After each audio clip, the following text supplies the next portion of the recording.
सिर्फ खाली एक ही मुद्दा रहता है, हमने 370 हटाया, हमने श्री राम मंदिर बनाया, प्रभु श्री राम जी के लिए हमारे मन में भी आस्था है। अनएम्प्लॉयमेंट जो बेरोजगारी है वो पीक पे है। हम जब देखते हैं कि मोदी जी ने जो विकास का जो बबल फुला के रखा है वो कभी ना कभी तो फूटने वाला है। रोजगार नहीं चाहिए हमको, हिंदू मुस्लिम धर्म जाति पर जो चल रहा है वो हमको नहीं चाहिए। राम भी हमारा, रहीम भी हमारा। एक आदमी को बोलिए आप सिर्फ 2 किलोमीटर चल के आए तो 2 मीटर चलने के बाद तो उसकी सांसें हाँफ जाती है।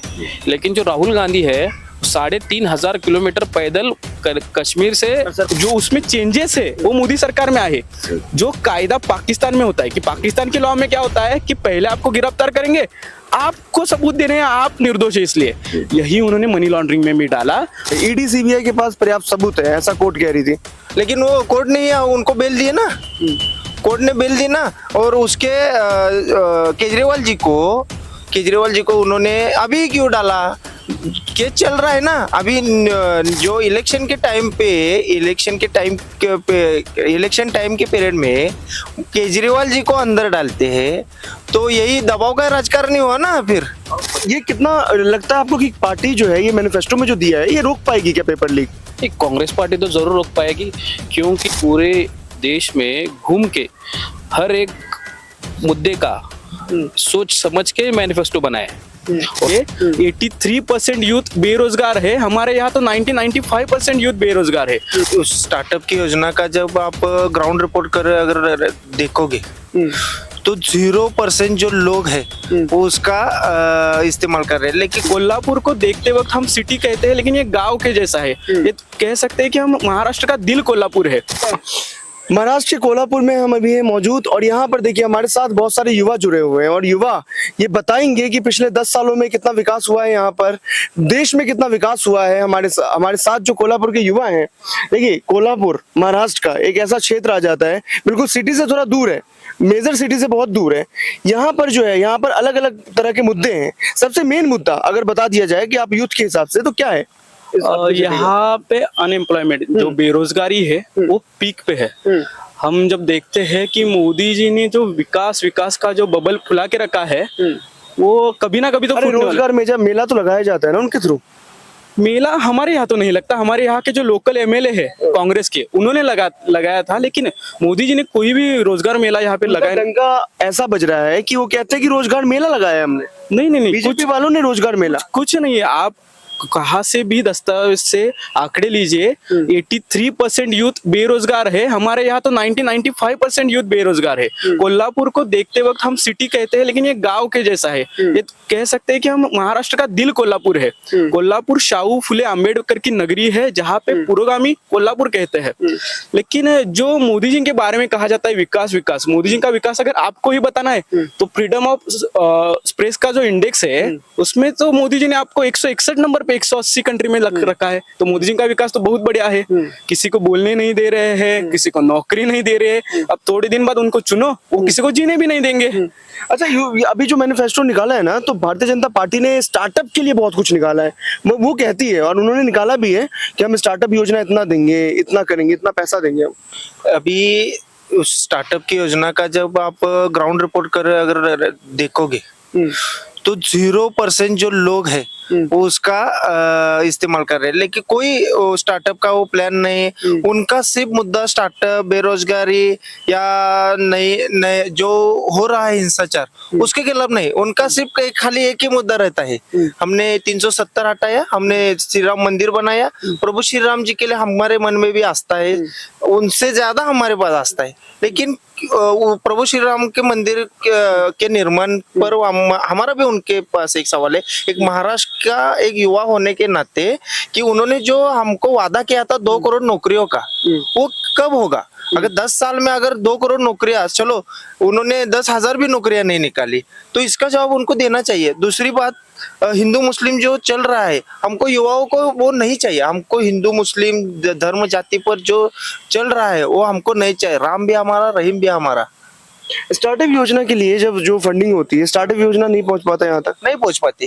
अगर कोल्हापुर में 6 MIDC शिवाजी उद्यम नगर करके इंडस्ट्रियल एरिया है।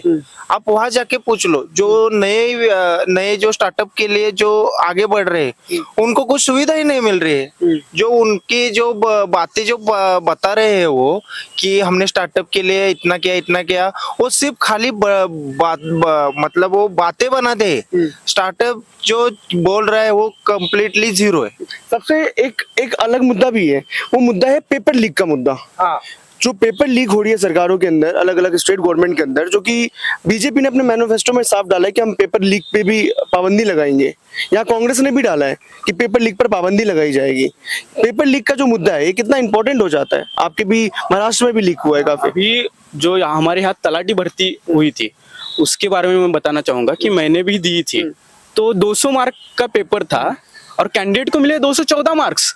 मतलब लीक तो छोड़िए, 200 मार्क के पेपर में अगर आपको 214 मार्क्स, 208 मार्क्स, 206 मार्क, पेपर कौन चेक कर रहा था? 200 में से अगर 214 मार्क आ रहे हैं वो भी किसी एक कंपनी के द्वारा किए जा रहा है, उसमें भी वो घोटाला हो रहा है। तो हम जैसे नौजवान जो बड़ी मेहनत से लगन से ये करते हैं, अब हमारे पिताजी तो कोई उद्योगपति तो नहीं है, हमारे पिताजी तो शेतकरी है, किसान है, हमने क्या करना है? अगर पेपर लीक हो रहा है, हमें तो बाहर से भी पता चला है कि एक एक सीट के लिए 20-20 लाख रुपए लेकर तलाटी भर्ती हो चुके हैं। तो ये कितना लगता है आपको कि पार्टी जो है ये मैनिफेस्टो में जो दिया है ये रोक पाएगी क्या पेपर लीक?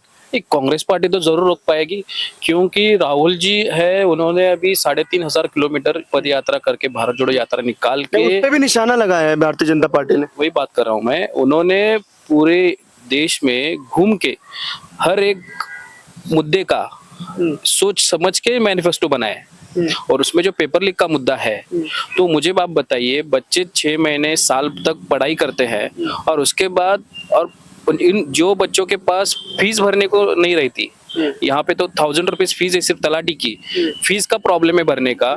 और जो बच्चे पेपर दे के आते हैं और सुबह न्यूज में पढ़ते हैं कि उसका पेपर लीक हो गया, तो उस बच्चे की साल भर की पढ़ाई ये हो गई ना, खाली फोकट में चली गई। तो इसको अब रोक पाना है, तो बीजेपी का भी गवर्नमेंट थी 10 साल में, तो पिछले 10 साल में बीजेपी ने पेपर लीक पे क्यों प्रतिबंध नहीं लगाया?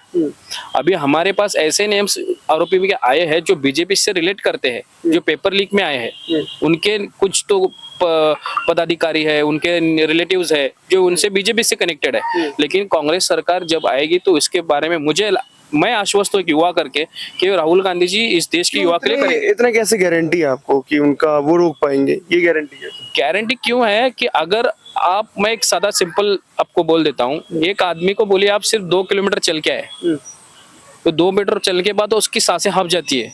लेकिन जो राहुल गांधी है 3,500 किलोमीटर पैदल कश्मीर से। सर पैदल नहीं चले ना, हाइब्रिड मोड में चले ना? नहीं पैदल चले ना।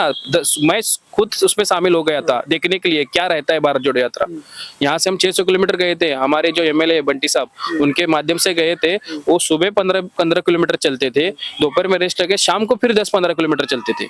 ये कोई मजाक नहीं है। और उससे जब भी चलते थे तो हर एक से मिलते थे, युवा से मिलते थे, न्यारी से मिलते थे। ये बीजेपी कहते हैं रिजल्ट क्या भाई? रिजल्ट भी तो होना चाहिए। मैं 4 जून को मिलेगा ना। मैं बोलना चाहता हूँ कि किसी ने तो आवाज उठाई। सबसे पहले तो उस पे जो कायदा बनाने का काम है वो राहुल जी करने वाले हैं, इतना तो उन्होंने बताया। मोदी जी ने क्या किया युवाओं के लिए? मेरा तो सवाल मोदी से ये है कि उन्होंने हमारे लिए क्या किया है? आप देश देश घूम रहे हैं, 8-8 हजार करोड़ का एक जो एरोप्लेन ले रहे हैं, उससे युवाओं को क्या मिला? कुछ नहीं। आप अपना नाम कर रहे हैं, बाकी कुछ उन्होंने युवाओं के लिए क्या? स्टार्टअप के बारे में आपका जो क्वेश्चन था, क्योंकि अभी उन्होंने कहा अपने मैनिफेस्टो में कि पैसे देंगे, कि भाई इतना स्टार्टअप में लगाया जाएगा और लोगों को पैसा मिलेगा स्टार्ट करने। मैं क्या बोला कि स्टार्ट 10 लाख से कुछ तो 5 लाख से लिमिट हो 15 तक करेंगे। अगर आप हमारे एमआईडीसी में अगर जाएंगे तो यहाँ के रेट्स देख लो जगह के कितने हैं। अगर उसके पास जगह का रेट नहीं है, रेंट नहीं है, और जो 10-15 लाख उसके सफिशिएंट होने वाले स्टार्टअप के लिए, ये नहीं होने वाला है। अभी कौन से भी इंडस्ट्री में जाओ, अभी ये कोल्हापुर हमारा ऑटोमोबाइल सेक्टर है, जो भी रिलेटेड चीजें है वो मेटल की सर पे। एमएस मेटल का आज भाव क्या हो गया है, कितने से कितना चला गया है। ये कोई भी बच्चा स्टार्टअप नहीं कर सकता उन पैसों में। उसके लिए उसका खुद का भी कुछ तो होना चाहिए ना। अगर मेरा जैसे युवक, जो मेरे पिताजी अगर खेती करते हैं, किसी रोजी रोटी पे जाते हैं, मोल मजूरी करते हैं, तो उसका बेटा 15 लाख में कुछ नहीं कर सकता। अच्छा, अग्निवीर के बारे में, क्योंकि अग्निवीर जब मैं घूम रहा था महाराष्ट्र में तो बहुत लोग नाराज थे अग्निवीर पे? क्या वहाँ बहुत युवा नाराज थे, आप लोगों में से भी किसी ने भरा था क्या? अग्निवीर का क्या है, जब एक जवान शहीद होता है तो उसको शहीद होने के बाद जो पिछला जो आर्मी का रूल है वो लागू ही नहीं पड़ता। 4 साल में वो रिटायर होता है। और वो कहते हैं कि रिजर्वेशन भी मिलता है उसके नहीं बाद, मिलता है तो वो उन्होंने गवर्नमेंट रिजर्वेशन दे रही है। नहीं, वो क्या है, 4 साल बाद उसको कुछ कौन सी भी सुविधा नहीं मिलेगी। अगर देश का जवान सीमा पे खड़ा रह के हमारी रक्षा करता है तो पहली प्रायोरिटी है हमारी सरकार की कि उसका ध्यान रखा जाए, उसकी फैमिली का ध्यान रखा जाए। वो जो अग्निवीर का है 4 साल में रिटायरमेंट, तो उसके बाद अगर मान लो 3 साल के कार्यकाल में उस जवान का अगर वो शहीद हो गए तो उसके लिए उनका क्या प्लान है वो क्लियर करके दिए ना।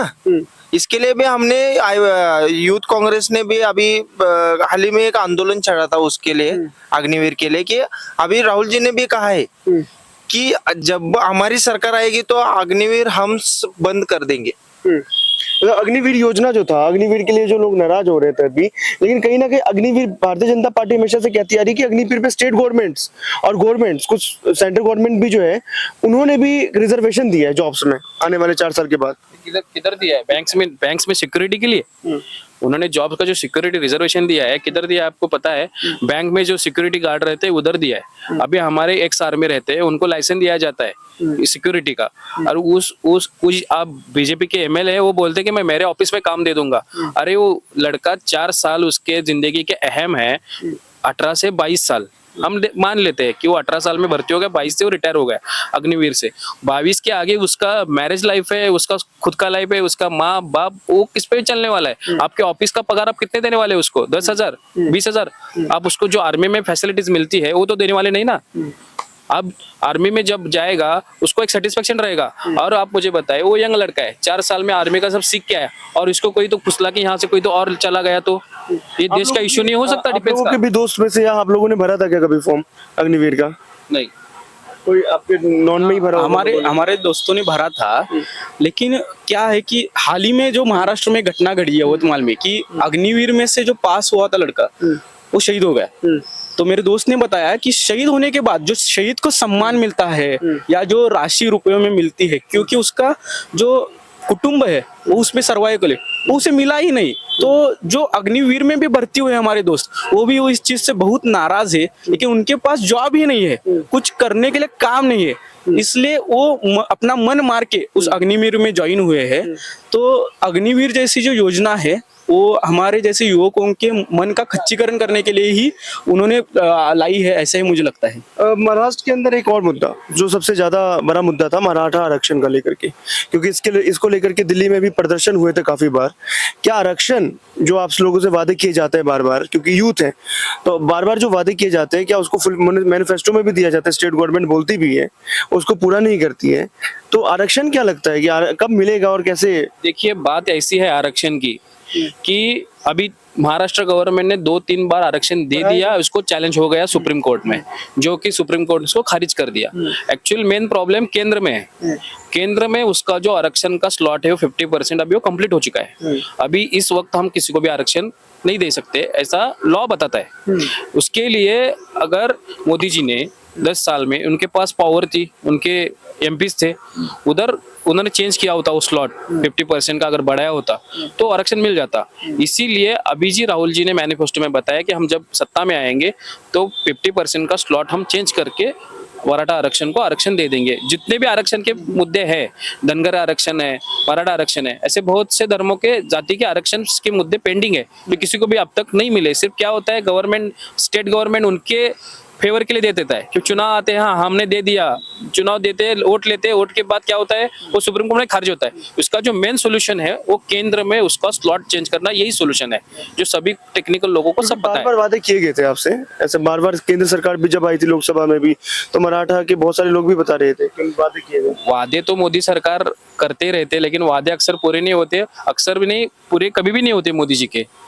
इतने मोदी जी ने कितने वादे किए, ये अपने 2 करोड़ रोजगार के किए, अपना भ्रष्टाचार का किया, नोटबंदी जो किया उन्होंने वो क्यों किया? देखिए, भ्रष्टाचार पे तो उन्होंने अभी भी बोला जब रैली में आए थे कि सारे भ्रष्टाचारी अंदर रहेंगे, जेल के अंदर डालेंगे हम उनको। सबसे पहले ना सबसे पहले तो अगर भ्रष्टाचारियों को जेल में डालना होगा तो पहले तो मोदी जी को आपको जेल में डालना पड़ेगा, क्योंकि इलेक्ट्रल बॉन्ड जो दुनिया का सबसे बड़ा घोटाला है, जो भ्रष्टाचार किया है, उस पे तो कोई नहीं बोल रहा है कि 4 दिन पहले आप पे ईडी की धाड़ पड़ेगी, उसके बाद 4 दिन बाद आप पैसे भरो, आपको क्लीन चिट मिलेगी।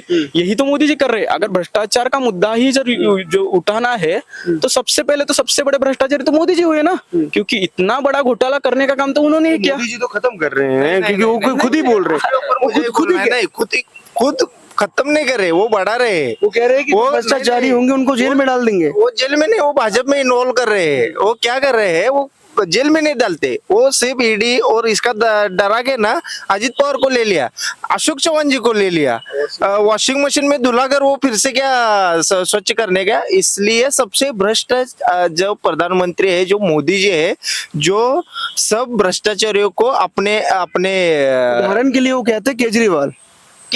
उन्होंने चैलेंज किया है ना, केजरीवाल ने भी चैलेंज किया है ना। अगर उनका केजरीवाल का भी एक उदाहरण देता हूँ, संजय सिंह, कोर्ट ने ईडी को फटकार लगाई कि संजय सिंह को क्यों अरेस्ट किया, और जो उनके ऊपर आरोप लगाए थे उसमें कोई भी तथ्य नहीं था। तो इसके हिसाब से वो सिर्फ जो आदमी बोलता है उनके खिलाफ जो बोलता है, एक तो उसे अपने पार्टी में शामिल करो या ईडी से देखो भाई, ईडी सीबीआई के पास पर्याप्त सबूत है, ऐसा कोर्ट कह रही थी, लेकिन वो कोर्ट ने उनको बेल दिए ना, कोर्ट ने बेल दी ना। और उसके केजरीवाल जी को उन्होंने अभी क्यों डाला, केस चल रहा है ना अभी। जो इलेक्शन टाइम के पीरियड में केजरीवाल जी को अंदर डालते हैं, तो यही दबाव का राजकारण ही हुआ ना फिर। ईडी का केजरीवाल के बारे में बोलना है, केजरीवाल पे जो आरोप लगाए हैं वो किस बुनियाद पे लगाए हैं, तो मनी लॉन्ड्रिंग के। मनी लॉन्ड्रिंग का जो पहला लॉ था इंडिया में, वो था कि आप पहले सबूत दीजिए, बाद में गिरफ्तार कीजिए। मोदी जी ने क्या किया कि पहले आप गिरफ्तार करेंगे, आपको सिद्ध करना है कि आप दोषी नहीं है। ये गलत है। Prevention of money laundering act जो है वो कांग्रेस के उसमें ही बना था। नहीं, जो उसमें चेंजेस है वो मोदी सरकार में आए। जो कायदा पाकिस्तान में होता है कि पाकिस्तान के लॉ में क्या होता है कि पहले आपको गिरफ्तार करेंगे, आपको सबूत देने हैं आप निर्दोष है, इसलिए यही उन्होंने मनी लॉन्ड्रिंग में भी डाला। और मनी लॉन्ड्रिंग में उन्होंने क्या कहा कि हम आपको गिरफ्तार करेंगे, आपको सबूत देने हैं, आप निर्दोष है। इस